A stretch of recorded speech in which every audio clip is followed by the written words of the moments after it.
Assalamualaikum warahmatullahi wabarakatuh. Gimana kabarnya anak-anak hari ini? Sehat-sehat ya? Di pertemuan pertama kita akan mempelajari tentang indahnya saling menghormati. Oke anak-anak, sekarang kalian buka buku paket PAI halaman 1. Di sini ada gambar burung Garuda Pancasila. Tentunya kalian sudah tahu apa lambang negara Indonesia, yaitu Garuda Pancasila. Di dalam lambang negara Indonesia ini ada semboyan Bhinneka Tunggal Ika, yang artinya adalah berbeda-beda tetapi tetap satu jua. Meskipun negara Indonesia terdiri dari berbagai macam agama, suku bangsa, ras, kebudayaan, namun kita semua tetap saling menghormati, saling menghargai satu dengan yang lainnya.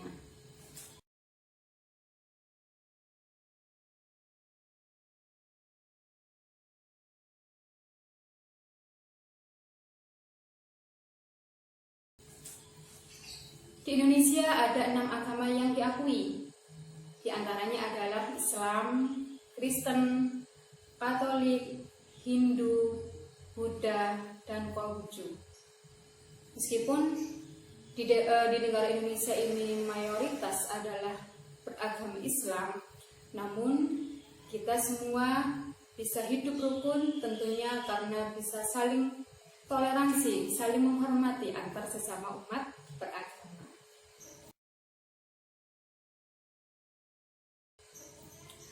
Penjelasan tentang toleransi ini, toleransi antar umat beragama, dijelaskan di dalam surat Al-Kafirun ayat 1 sampai ayat 6. Sekarang coba kalian buka bukunya di halaman 4. Kalian simak baik-baik, Bu Lilis bacakan ya. Kalian di rumah bisa menirukan membaca bersama-sama dengan Bu Lilis. Kita mulai dari ta'awudz dan juga basmalah.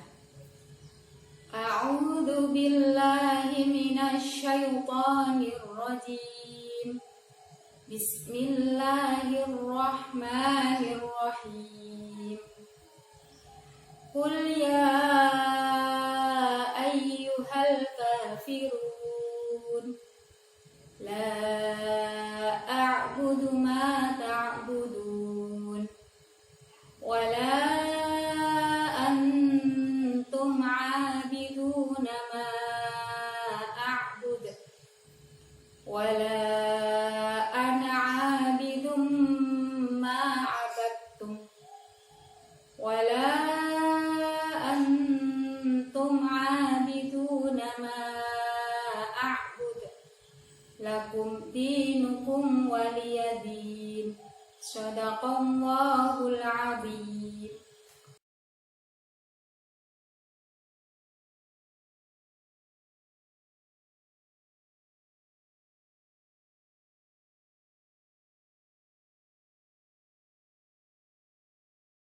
Sekarang kita bersama-sama membaca terjemahan dari surat Al-Kafirun. Coba kalian buka buku paket halaman 9. Terjemahan surat Al-Kafirun. 1. Katakanlah Muhammad, wahai orang-orang kafir. 2. Aku tidak akan menyembah apa yang kamu sembah. 3. Dan kamu bukan penyembah apa yang aku sembah. 4. Dan aku tidak pernah menjadi penyembah apa yang kamu sembah. 5. Dan kamu tidak pernah pula menjadi penyembah apa yang aku sembah. 6. Untukmu agamamu dan untukku agamaku.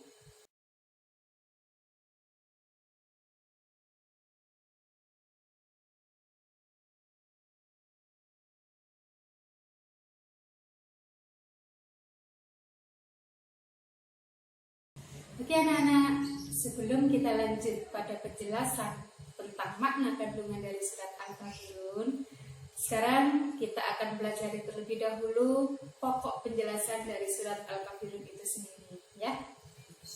Surat Al-Kafirun ini, nama Al-Kafirun diambilkan dari ayat yang pertama yang berbunyi Qul ya ayyuhal kafirun. Al-Kafirun artinya adalah orang-orang kafir. Siapakah itu orang kafir? Orang kafir itu adalah orang yang tidak mempercayai adanya Allah Subhanahu wa ta'ala. Surat Al-Kafirun terdiri dari 6 ayat. Surat Al-Kafirun diturunkan di kota Mekah. Diturunkan sebelum Nabi hijrah ke Madinah. Jadi surat Al-Kafirun ini termasuk golongan surat Makkiyah. Surat Al-Kafirun diturunkan sesudah surat Al-Ma'un.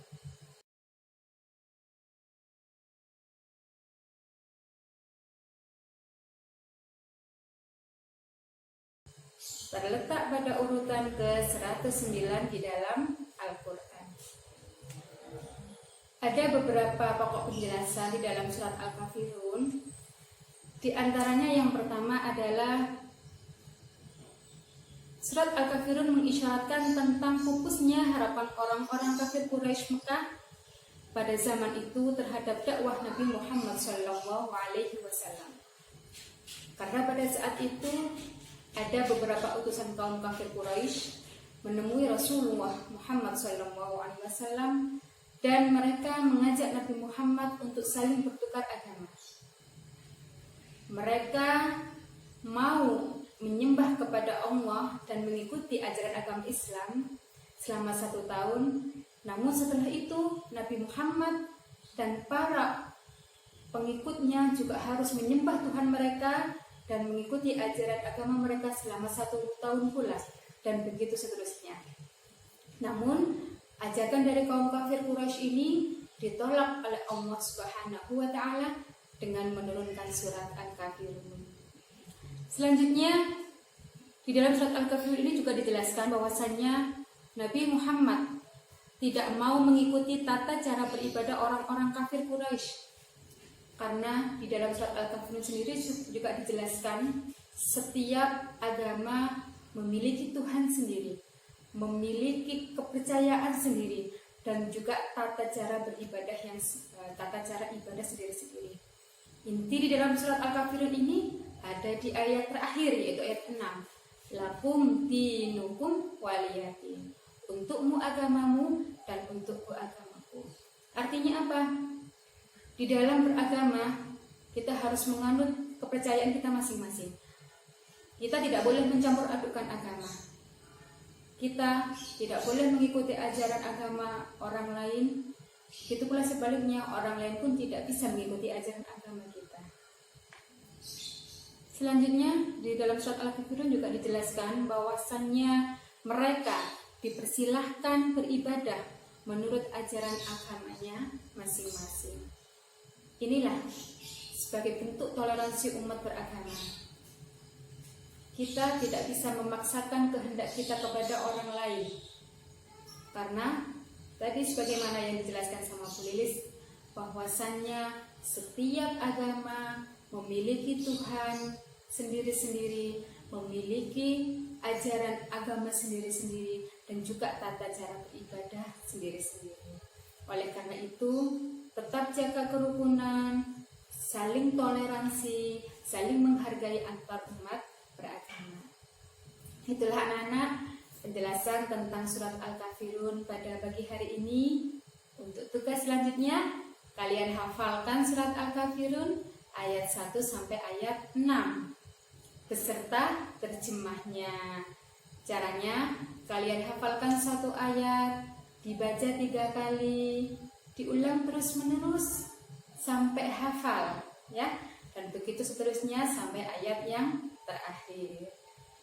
Insya Allah kita akan bertemu minggu depan dengan tulis lagi, ya.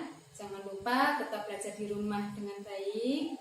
Wassalamualaikum warahmatullahi wabarakatuh.